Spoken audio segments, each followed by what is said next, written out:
औरा तालुके के कौटाबी गांव में शुक्रवार की दोपहर एक घर में घुसे दो नकाबपोश हमलावरों ने एक महिला से मारपीट की और उसके सोने के आभूषण लूट लिए गए। लुटेरों के हमले में घायल महिला प्रीति गादगे को बीदर अस्पताल ले जाया गया और वहां पर भर्ती कराया गया।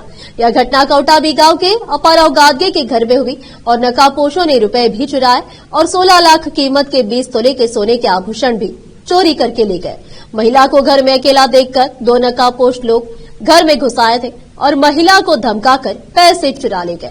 स्थानीय लोगों ने जानकारी दी है कि जब उस महिला ने उन्हें पैसे देने से इनकार कर दिया तो उन्होंने उसके बाल पकड़कर दीवार पर दे मारा और प्रताड़ित कर बेहोश कर दिया। अवराद के विधायक प्रभु बी चौहान ने बीदर के तलवाड़ी अस्पताल जाकर उस महिला के स्वास्थ्य के बारे में जानकारी ली और संबंधित अधिकारियों को कार्रवाई करने का निर्देश दिया और साथ ही कौटा गांव की प्रीति पति ओमकार गादगी को वित्तीय सहायता भी प्रदान की। केपी न्यूज के कैमरामैन महेश टिग्गे का कवरेज। देश विदेश और स्थानीय समाचारों के लिए केपी न्यूज 24/7 को लाइक, शेयर और सब्सक्राइब करना ना भूलें। ನಮ್ಮ ಕಾನ್ಸ್ಟೆನ್ಸಿ ನಮ್ಮ ಊರವರು ನಾನು ಹಾಸ್ಪಿಟಲ್ ಬಂದಿದ್ದೀನಿ ಭಾಳ ಆಗಿದೆ ಏನು ಮತ್ತೆ ಆಗಿದೆ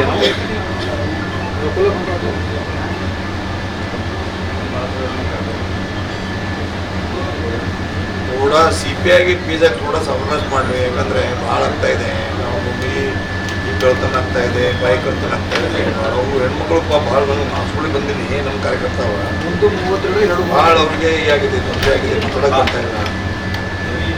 ಅಲ್ಲಾಡ ಭಾಳ ತೊಂದರೆ ಆಗಿದೆ. ನೋಡ್ರಿ ಇದು ಸಿಗರಿ ನೋಡ್ರಿ. ಆಮೇಲೆ ಇದು PSI ಆಗಲಿ CPI ಆಗಲಿ ಸ್ವೀಟ್ ಮಾತಾಡ್ತಿರ್ಲು ಏನೋ ಆಕ್ಟಿವ್ ಕೆಲಸ ಮಾಡಲ್ಲ, ಸರಿ ಮಾತಾಡ್ಲಿಕ್ಕೆ ಭಾಳ ಯಾವ ಬಟ್ ನೋಡ್ರಿ ತೊಂದರೆ ಜಲ್ದಿ ಪತ್ತೆ ಮಾಡ್ರಿ. ಯಾರು ನೋಡಿಲ್ಲ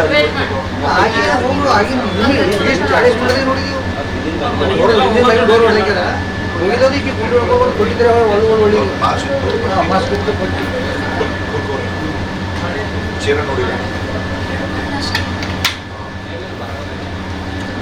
ಎಷ್ಟು ಜನ ಎಷ್ಟು ಇತ್ತು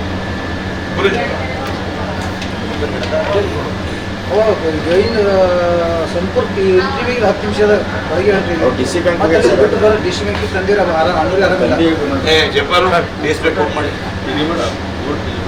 ಅನ್ನೋರಿಗೆ ಆರಾಮಿಲ್ಲ. ದೌಬರಿ ಅವ್ರ ಸೂಚನೆ ಖಾಲಿ SP